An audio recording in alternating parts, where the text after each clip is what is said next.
I'll tell you, if this is the craziness that the Sailor Guardians and Dragon Ball Z are dealing with in this timeline, who knows what's happening in the future timeline? Hey guys, DB right here, and today I'm continuing with What If Sailor Moon was in Dragon Ball Z? And well, pretty much continuing straight where we left off, Garlic Jr. has been defeated on two fronts, thanks to Sailor Moon using her silver crystal to revert everyone back to normal who was infected by the Blackwater Mist, and Sailor Saturn, who sacrificed herself using her power to destroy the Makio Star, therefore saving everyone's hide from being sucked into the dead zone, and Saturn herself being reincarnated as a baby, much like what happens to her in the Sailor Moon manga, and no matter what version of the anime you watch. But that's not to say that this baby form is going to last very long. Well, for the next few months, things have seemingly finally have gone back to normal. There's finally a little bit of time to rest. After the victory party at Roshi's place, everyone once again was able to go their separate ways and get settled back into their lifestyle. However, they are sensing this really powerful, disturbing darkness, this pure evil, this pure dark evil auras coming from the wastelands. And not only are they sensing that, they are also sensing a very particular, familiar energy source that's coming with it. What? No, it can't be! Frieza! And this other one seems to be a bit stronger than Frieza. Oh no, it's King Cold! Because remember, 2 parts ago, Frieza was, even though the Spirit Bomb was a lot more powerful than it was originally, he still managed to survive it, and some unknown entity summoned Lord Frieza and King Cold, reverted him back to normal, and now I guess it's time that they get their revenge. And so, without further ado, before Frieza can destroy anything, the Dragon Team pretty much arrive on the scene. There's no point in hiding their power levels. Frieza's already shown himself. Now, King Cold has not brought his men with him. They were dropped off by a portal, the same type of portal that they walked into back on Namek. So, no need for space travel.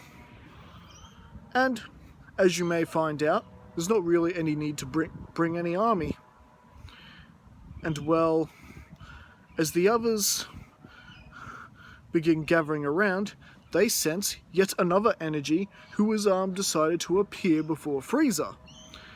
And that is Trunks. Future Trunks has showed up. Now, he knows his history. In this history, the Sailor Guardians and the Dragon Team are supposed to deal with King Cold and Frieza. However, Trunks has taken it upon himself, much like in the original Dragon Ball Z anime, to take out King Cold and Frieza. However, he is struggling a bit more than what he had to originally, because Frieza and Cold are quite a bit more powerful than what they were originally. In fact, the Dragon Team and Goku still gotta basically interfere, because, well, Trunks with his current Super Saiyan level is just not strong enough to take down the two ultra-powered Lord Frieza. Now, how exactly are they more powerful? What did this so-called mysterious element do? Well, they are wearing these certain gold bracelets with as I recall, one with a green hole, the other one with a red hole. Sound familiar, Sailor Moon fans? Yes, the very being that has helped them come back to Earth is none other than Sailor Galaxia, which explains the increased in Frieza and King Cold's power, plus their slight appearances as Sailor Guardians themselves. Now, don't get me wrong, they're not wearing they do have like the Sailor collar, but that's it. No ridiculous so if you're expecting to see Frieza and King Cold in girls' school uniforms and a skirt, sorry to disappoint you guys. Just no. However, they do wield a lot more power. In fact, Frieza summons up this mysterious, weird-looking scepter and raises his fallen warriors that were beaten by on Namek by the Dragon Team. So we've got resurrected Zarbon, Dodoria, their battalions, the Ginyu Force, but they're a lot more powerful. This negative energy is fueling them.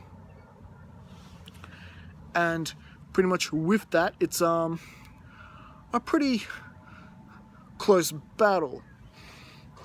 But with the likes of two Super Saiyans, three if you count Trunks, being Vegeta and Goku, and Eternal Sailor Moon, who is now getting into it and using her power, they are eventually defeated, and Frieza and King Cold are eventually overwhelming by now having to deal with a fully powered Eternal Sailor Moon and 3 Super Saiyans. Hey, this has got to be cool for Trunks. He got to fight side by side with his father and future Goku. So I guess he doesn't really need to measure his strength, because in the end, Frieza and King Cold are both sent to the other world, much like should have been done back on planet Namek. And they are curious about this new guy, and Trunks is just sort of happy to sort of see everybody. He does have some familiarity about some of the Sailor Guardians, who are still alive in his timeline, and of course a bunch of the ones that are not in his timeline. And boy, is his future a really bleak one, like worse than any timeline you've seen in Dragon Ball Z, that's for sure. And so, with that, he chooses to speak with Sailor Moon and Goku by themselves in order to give them the rundown of what's happened in his future. He reveals that he is Trunks from the future. He is the future son of Bulma and Vegeta. Yes, I haven't gone ahead and changed Trunks' parents on us. And, well, that in about 3 years' time, Goku was supposed to die of a heart virus, and suddenly 2 android menaces by the name of Android 17 and 18 are supposed to appear and basically destroy everything. But that is not even the worst of it. There is this other being running around that causing chaos, and that was Sailor Galaxia, who managed to have some of her enslaved Sailor Guardians infiltrate the planet. And, well, with them making Galaxia sort of making an alliance with Dr. Gero and his henchmen, and he was able to influence him with who he'd target first. And so the first people that Android 17 and 18 took out was Tuxedo Mask, was Mamoru. Well, why Mamoru, DB Right? Well, you gotta remember, with Mamoru around and Sailor Moon, there's nothing Sailor Moon can't do as long as Mamoru's around. Mamoru's presence always makes her stronger, just like her presence makes him stronger. So if you get one of them off the board, the other one's going to be in despair, and is not going to be able to do much. Makes the other one easy picking, so to speak.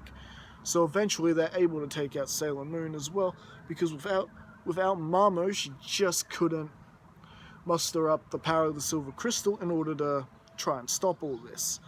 So Moon was taken out, and as the years goes by and future Trunks gets a bit older,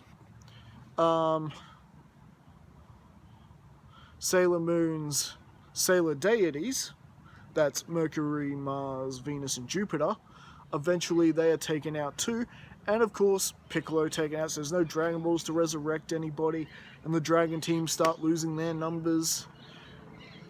And well, Trunks does warn them that the true being behind all this mess was one Sailor Galaxia, who's trying to infiltrate the Earth, and the only thing that's pretty much stopping her at this point is Chibiusa. Yep, Chibiusa is a survivor along with future Gohan, and we've got the 4 Outer Guardians, Saturn, Uranus, Pluto, and Neptune, who have pulled their powers to create a barrier around the Earth, so Galaxia can't exactly get in. She's having a hard time getting in. And the other unfortunate side to this is that they've trapped the princess from the Sailor Starlight's planet in the Earth, and the Sailor Starlights can't get to the Earth to help them out. So that's the unfortunate side to this barrier. There's no backup for them, and pretty much all that's remaining of Earth is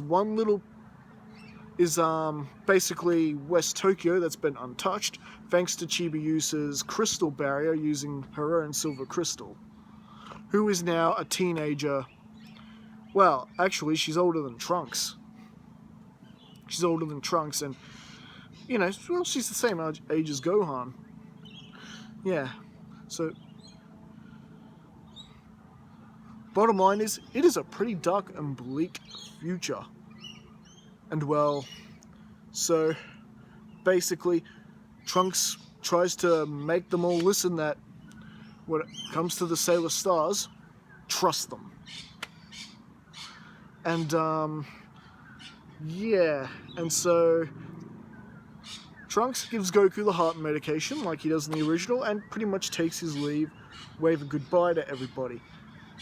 He only met the Sailor Mars, Mercury, Jupiter, Pluto a couple of times before they were destroyed. And of course he's eyeing his parents, young Chibiusa and Gohan. He disappears back to his time.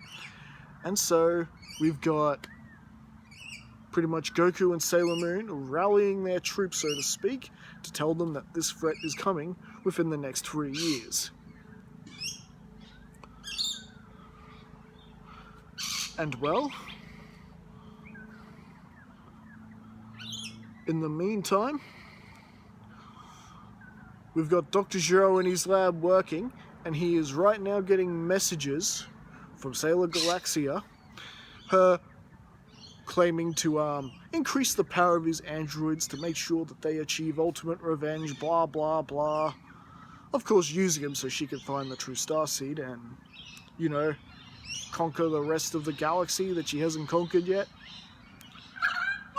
Which, thanks to this merged universe of Dragon Ball Z, there's more out there for her to conquer. Not that I'm saying Dragon Ball Z characters have Starseeds, but hey, more people to enslave.